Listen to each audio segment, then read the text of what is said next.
We're back with part 3 of this series, and I'm so glad you're joining me today. My name is Nadine, and I'm the Special Collections Librarian at the Newark Public Library.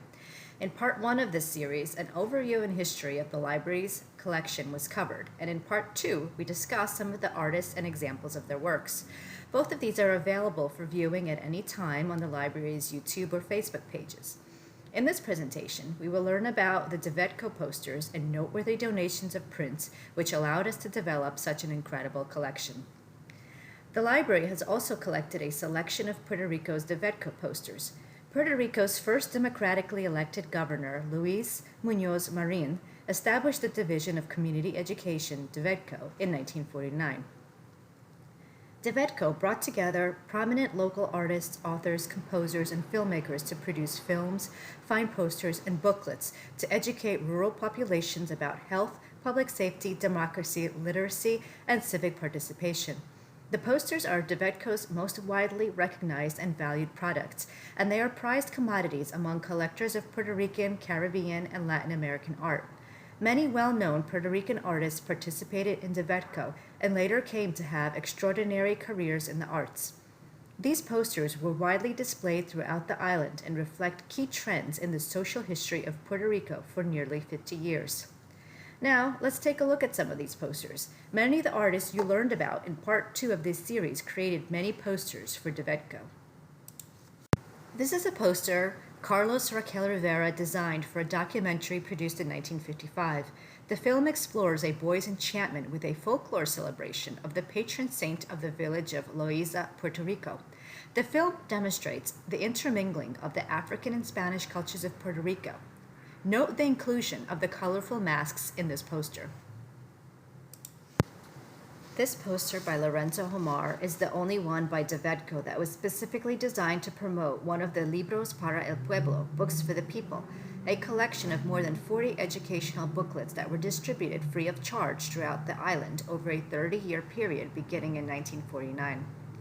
The text at the bottom of Omar's poster, distributed by volunteers of this neighborhood, one for each family, highlights the DIVEDCO's well-organized efforts to promote literacy among Puerto Rico's rural population by bringing books directly to the people. The image depicts a group of men trying to convince Fellow that the lucky rabbit foot that he carries in his pocket will not protect him from a dangerous adventure that he has been dared to undertake.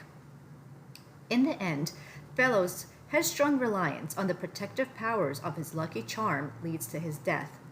The 5 stories in the collection are not particularly scary, as the ambiguous title seems to suggest.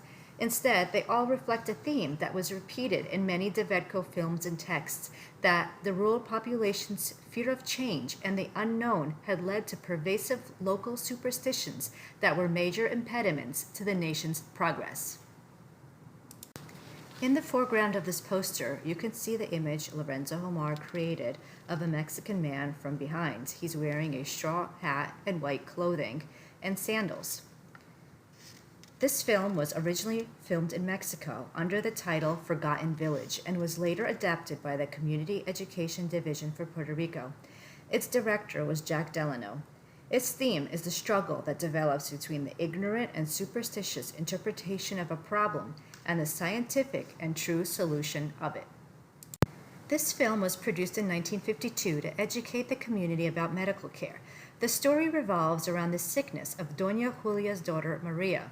After a bad experience at the local hospital, she seeks cures through non-traditional medical care. When the potions that she administers fail to cure her daughter, she is persuaded to return the girl to the hospital where she's properly diagnosed and cured. This poster, showing Doña Julia carrying her daughter, was made by Juan Diaz.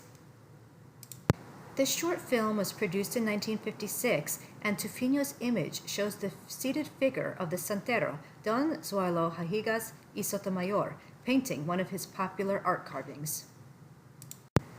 La Casa de Unamigo, A Friend's House, is a Puerto Rican movie from 1963 commissioned by the local government as an educational program for the community. Note Tuffino's simple design and how he uses color, as well as the lettering done by hand to make this poster. This movie from 1959 presents a story of a man who believes all the advertising and propaganda he hears. Artist Jose Melendez Contreras depicts a head full of propaganda in this image. Here is another, also by Contreras, depicting a figure of a man sitting with his legs stretched out in the foreground, touching his chest, surrounded by geometric figures. It is trapped within a thick black line that surrounds it. This was a movie produced about health in 1967. Here is a colorful poster Antonio Maldonado designed for a holiday program, depicting the three kings bearing gifts. In 1959, this film explored the exploitation of fishermen in Fajardo. This image was created by Eduardo Vera Cortés, who first worked as a cabinet maker and then began to study printmaking. In 2000, the Newark Public Library received a gift from the governor of Puerto Rico, a portfolio of original signed lithographs and poems by 30 outstanding contemporary Puerto Rican artists and poets. The portfolio, contained in a cloth-bound, handmade box, is titled La Ciudad Infinita, Versiones de San Juan. The city of San Juan commissioned the project, describing it as an effort to capture the soul of Puerto Rico at the end of one century and at the start of another.